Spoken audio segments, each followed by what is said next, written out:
Yo, what's up, guys? It's Brandon Bodylogic here at the HyperHumanHeadquarters, where we talk about superhero science and psychology and do character analysis and breakdowns. So today's video, we're going to be talking about Peter Quill from the Guardians of the Galaxy and how he was basically castrated and made into a child in Avengers Infinity War. First, start off by saying, if you haven't seen the movie yet, you're tripping. Spoiler alert, I guess. Whatever, I'm going anyway. Okay, I like Peter Quill. He had a really nice development arc as a character from Guardians of the Galaxy 1 and 2. He started off as like this space cowboy. He was just, hustling around, trying to make some money, trying to make some cash. Obviously he had mommy issues and daddy issues. He was essentially an orphan. And, he's taken in by Yondu, who becomes this like conditional, circumstantial father figure that, Quill kind of resents but needs at the same time.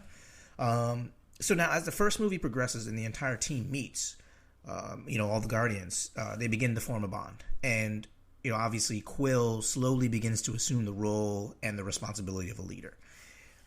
He takes on a higher calling, he kind of grows up and becomes the surrogate man of the household, quote unquote. With this new...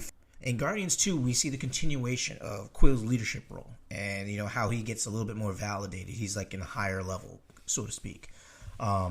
But he gets to a different level when he meets his father, the planet Ego, who's, a celestial. So Peter essentially finds out that he's half human, half god. Now, that's a major revelation. Him moving up the hierarchy of power has always been a tricky one because, for one, he still doesn't, he never knew who he was or what he's about. He has periods of self-doubt and obviously has a lack of experience of, being a leader. He's kind of new to it. So, but, we see him move through it for the most part, and, the team invests in him to a certain degree. They all have the squabbles and challenges, like, when Rocket challenges him, and, they bicker with Drax, and, Gamora doesn't directly challenge him, but, she's watchful over his conduct to see if he's worthy of her acceptance, worthy of him being a leader. We see this play out in many storylines and mythology across many stories. The female is typically the gatekeeper for these types of social hierarchies that emerge. So here's the problem. Fast forwarding to the end of Guardians 2, we see Quill come to the realization that he's half human, half god. Okay, so there's much more power to him from a power potential standpoint than he was previously aware of. And that also kind of lends a little legitimacy to his role as a leader. He'll feel a little bit more authentic, more like he deserves it. He's not a fake, which is what he was already subconsciously thinking. But, he was pursuing it anyway. So, okay, cool. But, when Quill met his father and he discovers that he has a piece of that divinity in him, he doesn't have to fake it. Now he can just kind of get good at his craft. You know what I mean? Get good at being a leader. So, for all intents and purposes, Quill is sitting pretty high on the hierarchy of power by the end of Guardians 2. Then we get into Infinity War. And I don't know what happened. Maybe they wanted to frame Quill's character for a broader audience that, maybe didn't see the first two movies. Or maybe the writers of the film decided that, they wanted to depower Quill so they could use him as a proxy for humor and for flaws, which does make for a better story all around with regards to Thanos. But man, did they make him pretty pathetic. I mean, he was the quintessential beta male. He was immature, insecure. He had no emotional control. He was wildly presumptuous. And this actually makes a person dangerous. Like a threat, a legitimate threat, especially when you're in a position of a leader. If you're a beta male and you have these characteristics, okay, fine. But when you're charged to lead, you can't be trusted to lead because you have all these kind of shortcomings. You're a threat to the whole process, as we saw in the movie when they tried to get the gauntlet from Thanos. Now, we see an instance of this in the movie when Thor shows up. Quill immediately gets tested. Drax tells him that literally you're a beta and he's an alpha, with this comment, you're a dude and this is a man.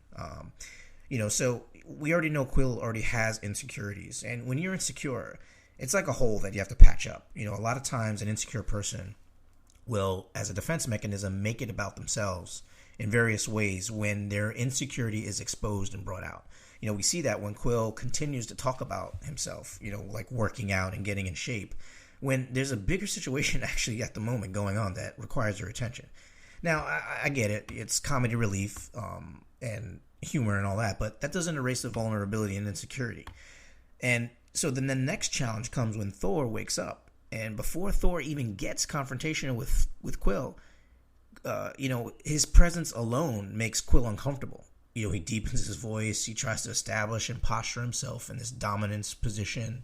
And it's forced. It's extra. It's he's trying too hard. And, his family, quote unquote, immediately points it out. And if Quill was truly confident, he wouldn't be grandstanding like that. And then the next incident is when they're on Nowhere and, they're trying to take down Thanos. Now, as they approach, Quill tries to take tactical command. And the Guardians literally ignore the crap out of him. They don't listen to anything he says. It's pretty disrespectful. They don't pay attention to his signaling. They don't listen to his directives. I mean, Quill has no control over the situation whatsoever, and they pretty much blow it. Then the next opportunity, or the next situation, is when Thanos has Gamora, and, Quill pulls up on him. He's got his guns drawn, and he's still joking around. I mean, he makes jokes about Thanos. Again, which I understand is about the humor and it lightens the film, but this is actually a trait in people who are insecure. They tend to joke a lot in a mockery manner, especially when a situation is serious. Insecure people tend to joke more often as a defense mechanism for their own feelings of inadequacy. It serves as a way to kind of reduce and offset the intensity of their own feelings of insecurity. They joke because even Gamora was like, Now, really? When Quill said, "I told you to go right," she's like, "Come on, dude, you got to man up. Not everything is a joke." So that was a offense right there. And then next we see Quill's most pathetic moment was when they met the Avengers on Titan. And here's why this is so bad. And the worst part is not because he messed up when where they're trying to grab the gauntlet from Thanos. When he met the Avengers and they had their little exchange. There was a part where, Tony Stark was wondering how he should address Quill. And, Quill said, "Starlord is fine." Right then and there, he acknowledged his own kind of dominance in his own world, right?